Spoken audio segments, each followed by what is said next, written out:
ದಿನನಿತ್ಯದ ಜೀವನದಲ್ಲಿ ಯಾರಾದ್ರೂ ನಿನ್ ಮೇಲೆ ಹತ್ತಿರ ಬಂದು ಯಾರು ನೀನು ಎಂದು ಕೇಳಿದ್ರೆ ಅಂದ್ರೆ ನಿನ್ನೊಳಗೆ ಏನೋ ದೋಷ ಬಂದಿದೆ ಅಂದರ್ಥ. ನೀನ್ ಪ್ರಾರ್ಥನೆಗಿಳಿಬೇಕು, ಉಪವಾಸ ಮಾಡಬೇಕು. ನನ್ನನ್ನು ತೋರಿಸು ಸ್ವಾಮಿ, ನನ್ನೊಳಗೆ ಯಾವ ದುರ್ಬಲತೆ ಬಂದಿದ್ದಕ್ಕೆ ನೀವು ನನ್ನ ಮೇಲೆ ಹೀಗೆ ಬಂಡಾಯ ಮಾಡ್ತಿದ್ದೀರಾ ನೋಡಿ.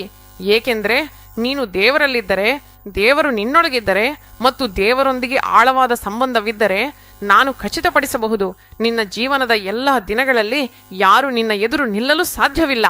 ದೇವರಿಗೆ ಸ್ತುತಿ. ನೋಡಿ, ನಮ್ಮ ಶತ್ರುಗಳಿಗೆ ದೇವರೇ ಶತ್ರುವಾಗಿರ್ತಾರೆ. ನಿರ್ಗಮಕಾಂಡದಲ್ಲಿ ಒಂದು ವಾಗ್ದಾನ ಇದೆ, ನಿನ್ನ ವಿರೋಧಿಗಳಿಗೆ ನಾನು ವಿರೋಧಿಯಾಗ್ತೇನೆ. ಅಥವಾ ದೇವರ ಮಾತನ್ನು ಉಲ್ಲಂಘಿಸಿದ್ರೆ ದೇವರು ನಮ್ಮನ್ನು ಯಾರ ಕೈಗೊಪ್ಪಿಸ್ತಾನೆ ಎಂದು ಕೇಳಿದ್ದೀರಾ? ಶತ್ರುಗಳ ಕೈಗೆ ಒಪ್ಪಿಸ್ತಾನೆ. ನೀವು ಹಳೆಯ ಒಪ್ಪಂದದಲ್ಲಿ ನೋಡಿದಾಗ ಇಸ್ರಾಯೇಲ್ ಜನರು ಶತ್ರುಗಳ ಕೈಯಲ್ಲಿ ಭಾರಿ ಕಷ್ಟಗಳನ್ನು ಅನುಭವಿಸಿದ್ರು. ಅವರು ದೇವರ ಮಾತನ್ನು ಉಲ್ಲಂಘಿಸಿದ ಕಾರಣ, ಅವರು ಮಾಡಬಾರದ ಹೀನ ಕಾರ್ಯಗಳನ್ನು ಮಾಡಿದ ಕಾರಣ, ಪಾಪ ಮಾಡಿದ ಕಾರಣ, ವಿಗ್ರಹಾರಾಧನೆ ಮಾಡಿದ ಕಾರಣ, ವ್ಯಭಿಚಾರ ಮಾಡಿದ ಕಾರಣದಿಂದ ದೇವರು ಅವರನ್ನು ಶತ್ರುಗಳ ಕೈಗೆ ಏನು ಮಾಡಿದನೆಂದು ಕೇಳಿದ್ದೀರಾ? ಒಪ್ಸಿಬಿಟ್ಟನು ಅಂತ್ಯ. ಹೊಸ ಒಪ್ಪಂದದಲ್ಲಿಯೂ ಇದೆ, ದೇವರ ಮಾತಿಗೆ ವಿಧೇಯತೆ ತೋರಿಸ್ದೆ ದೇವರ ಆಜ್ಞೆಯನ್ನ ಉಲ್ಲಂಘಿಸಿದ್ರೆ ಭ್ರಷ್ಟ ಮನಸ್ಸಿಗೆ ಒಪ್ಸಿಬಿಡ್ತಾನೆ, ಅಪವಿತ್ರತೆಗೆ ಒಪ್ಸಿಬಿಡ್ತಾನೆ ಅಂತೆ. ಅಂಥವುಗಳು ನಮ್ಮ ಜೀವನದಲ್ಲಿ ಬರುವನ್ನ ತಡೆಯಲು ಜಾಗ್ರತೆ ವಹಿಸಬೇಕು.